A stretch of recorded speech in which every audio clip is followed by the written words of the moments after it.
तो वक्फ बिल जिसको लेकर विवादों की झड़ी लगी हुई है, कल लोकसभा में उस मुद्दे पर चर्चा होनी है और जिसे लेकर पिछले कुछ महीनों से सियासी गलियारों में लगातार गदर मचा हुआ है। विपक्ष के कई दल all India Muslim personal law board के साथ खड़े हुए हैं, तो बीजेपी के तमाम नेता एक सुर में कह रहे हैं कि वक्फ बोर्ड के नाम पर जमीनों पर कब्जा करने का काम चल रहा है।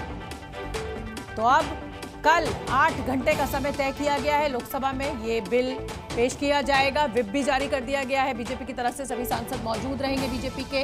हमने सभी दलों से चर्चा की है, ये किरण रिजिजू ने कहा है। अब से थोड़ी देर पहले केंद्रीय मंत्री किरण रिजिजू ने बताया कि कल इस मुद्दे पर चर्चा के लिए 8 घंटे का वक्त तय किया गया और साथ ही ये भी कहा कि अगर जरूरत पड़ी तो इस ड्यूरेशन को बढ़ाया जा सकता है। यानी वक्फ बिल जेपीसी के बाद पास होने के बाद, जेपीसी की रिपोर्ट के बाद अब इसको कल लोकसभा में पेश किया जाएगा और उसके बाद ये बिल पास होता है कि नहीं, ये तो एक बड़ा सवाल है, क्योंकि नीतीश कुमार और आंध्र प्रदेश के चंद्रबाबू नायडू इसके पक्ष में वोट देंगे, ये देखना होगा।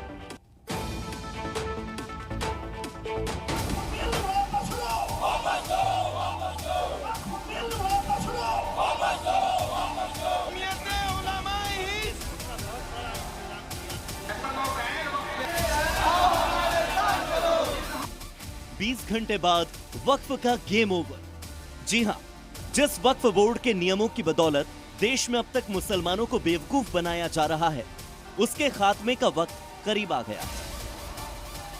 ज्यादातर अपोजिशन पार्टी के लोग 12 घंटे का मांग किया, तब बीच में 8 घंटे का चर्चा का समय तय किया गया और ये भी स्पीकर साहब ने कहा कि 8 घंटे चर्चा का समय दिया है जिसको बढ़ाया जा सकता है। और कल लोकसभा में दोपहर 12 बजे के बाद वक्फ संशोधन बिल को पेश किया जाएगा। खुद सरकार ने साफ कर दिया है कि इस मुद्दे पर सरकार दिल से चर्चा के लिए तैयार है। संशोधन बिल का विरोध करने वालों पर भरोसा किया जाए तो आखिर कैसे? अगर हाउस को लगे कि डिस्कशन का समय को बढ़ाना चाहिए तो समय को बढ़ाया जाता है, एक्सटेंड किया जा सकता है। लेकिन अगर बहाना बना करके अब चर्चा में हिस्सा नहीं लेना चाहता है और बहाना बना करके वॉकआउट करने का कोई कदम उठाते हैं तो मैं रोक नहीं सकता हूं उसको। जिस वक्फ संशोधन बिल को लेकर सियासी तूफान खड़ा करने की कोशिश की जा रही है, उस पर सियासत ही नहीं आध्यात्मिक जगत से भी बयान आ रहे हैं। आप जगत गुरु राम भद्राचार्य को सुनिए। वक्फ बोर्ड का बिल आ रहा है संसद में, विधानसभा में, उसका भी मैं बहुत समर्थन कर रहा हूँ। उससे बहुत सारे नेता हैं जो वो कर रहे हैं, बरगला रहे हैं। वो मूर्ख हैं, उनको ज्ञान नहीं, वो मुसलमानों को वोट बैंक चाहते हैं। ऐसा नहीं है कि बयान सिर्फ सनातनी संतों की ओर से आ रहे हैं। बयान के बहाने खुलेआम धमकी दी जा रही है। कहा जा रहा है कि जिसने भी सरकार का समर्थन किया उसकी खैर नहीं।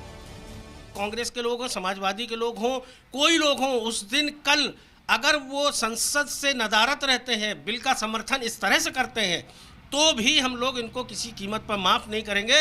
मुस्लिम समाज किसी कीमत पे इन्हें वोट नहीं देगा। जो समर्थन करेंगे इस बिल का, उनको भी, और जो खामोशी से मोदी जी को खुश करने की कोशिश करेंगे और संसद से नदारत हो जाएंगे, उनको भी भारत का मुसलमान छोड़ेगा नहीं।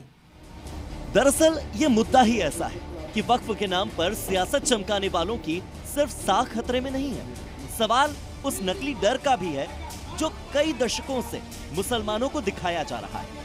मतलब ये कि वक्फ बिल में संशोधन हो गया तो होगा क्या? तो अब इंतजार कीजिए असली संग्राम का, जो कल लोकसभा में होगा। ब्यूरो रिपोर्ट, जी मीडिया।